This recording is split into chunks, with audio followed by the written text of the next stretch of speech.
नमस्कार।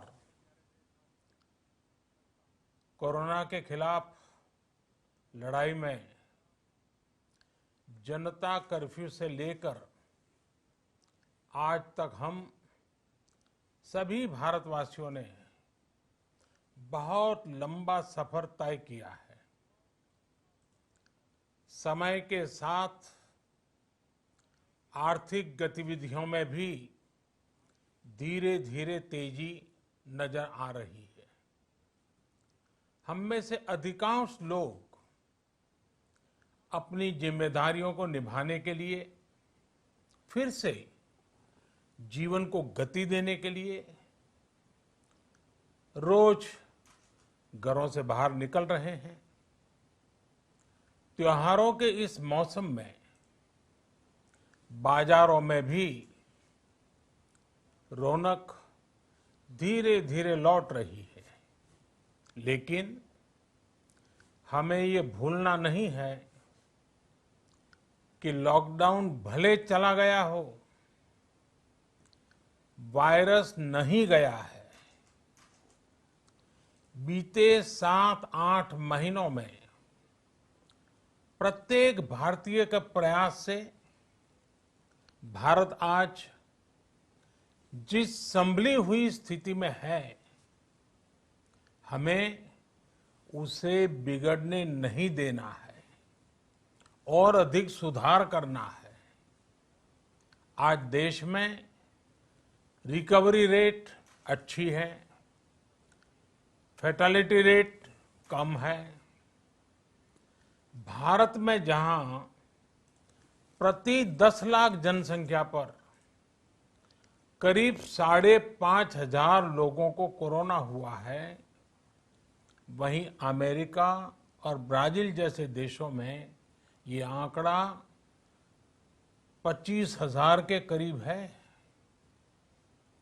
भारत में प्रति 10 लाख लोगों में मृत्यु दर 83 है, जबकि अमेरिका, ब्राजील, स्पेन, ब्रिटेन जैसे अनेक देशों में ये आंकड़ा 600 के पार है।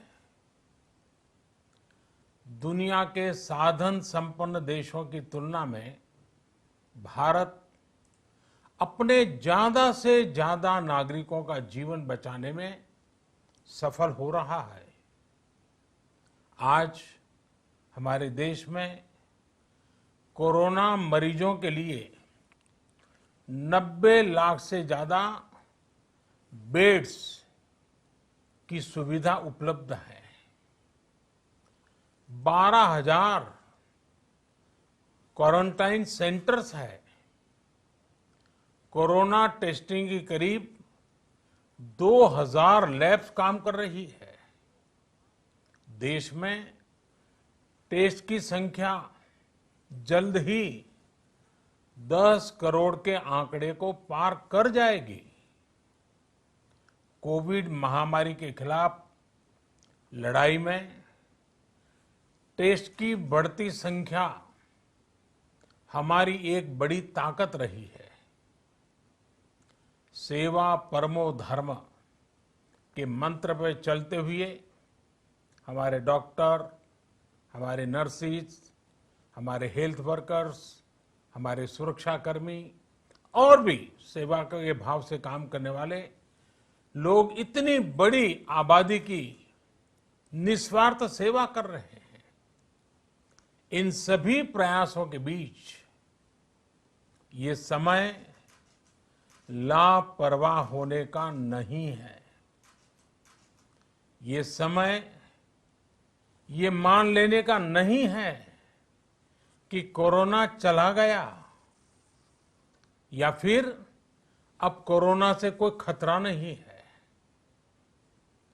हाल के दिनों में हम सब ने बहुत सी तस्वीरें, वीडियो देखे हैं जिनमें साफ दिखता है कि कई लोगों ने अब सावधानी बरतना या तो बंद कर दिया है या बहुत ढिलाई ले आए हैं।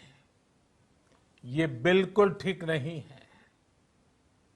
अगर आप लापरवाही बरत रहे हैं, बिना मास्क के बाहर निकल रहे हैं, तो आप अपने आप को, अपने परिवार को, अपने परिवार के बच्चों को, बुजुर्गों को उतने ही बड़े संकट में डाल रहे हैं। आप ध्यान रखिए, आज अमेरिका हो या फिर यूरोप के दूसरे देश, इन देशों में कोरोना के मामले कम हो रहे थे, लेकिन अचानक से फिर से बढ़ने लगे हैं और चिंताजनक वृद्धि हो रही है। साथियों, संत कबीरदास जी ने कहा है, पक्की खेती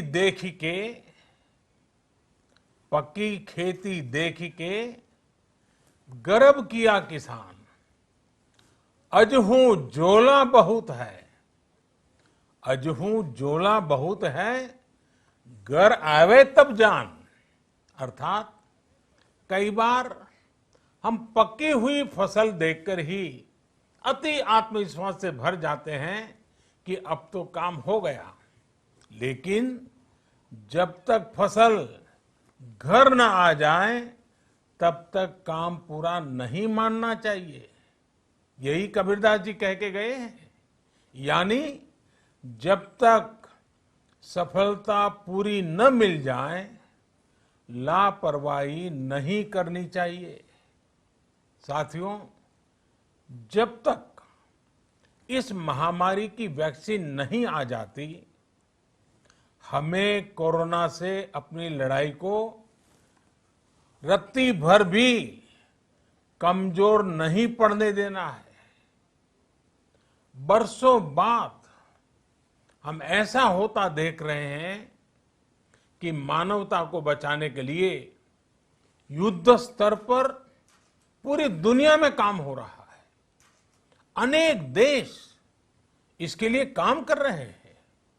हमारे देश के वैज्ञानिक भी वैक्सीन के लिए जी जान से जुटे हैं। भारत में अभी कोरोना की कई वैक्सीन पर काम चल रहा है। इनमें कुछ एडवांस स्टेज पर है, आशास्पद स्थिति दिखती है।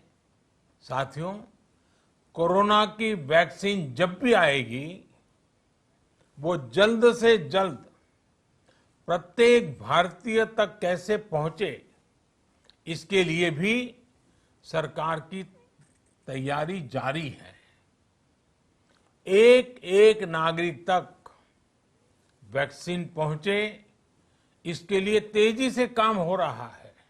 साथियों, रामचरितमानस में बहुत ही शिक्षाप्रद बातें हैं, सीखने जैसी बातें हैं, लेकिन साथ साथ अनेक प्रकार की चेतावनियां भी हैं।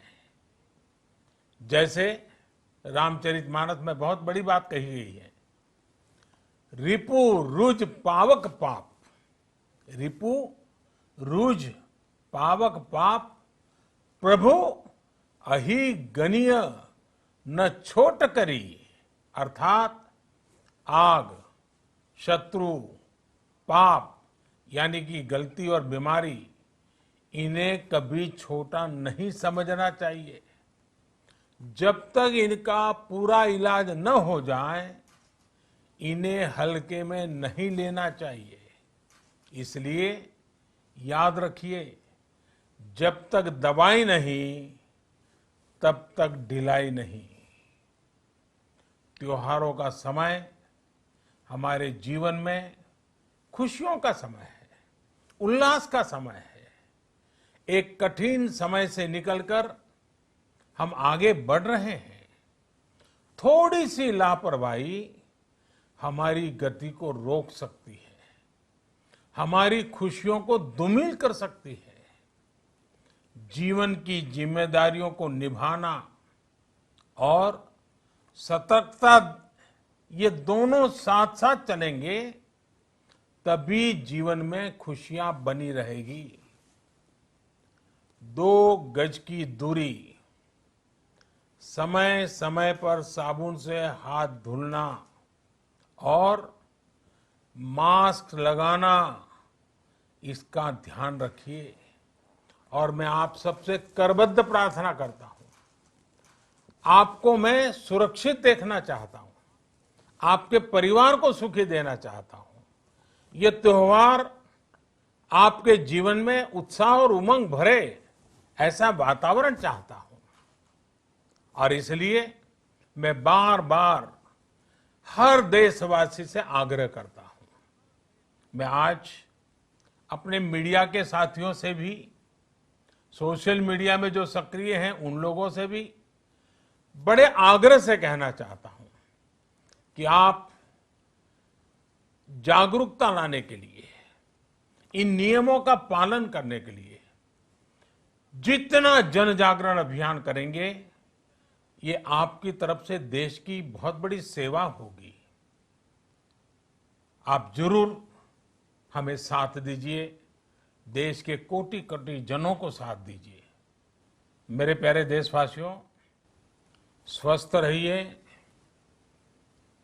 तेज गति से आगे बढ़िए और हम सब मिलकर के देश को भी आगे बढ़ाएं। इन्हीं शुभकामनाओं के साथ नवरात्र, दशहरा, ईद, दीपावली, छठ पूजा, गुरु नानक जयंती समेत सभी त्योहारों की सभी देशवासियों को एक बार फिर से बहुत बहुत बधाई देता हूं।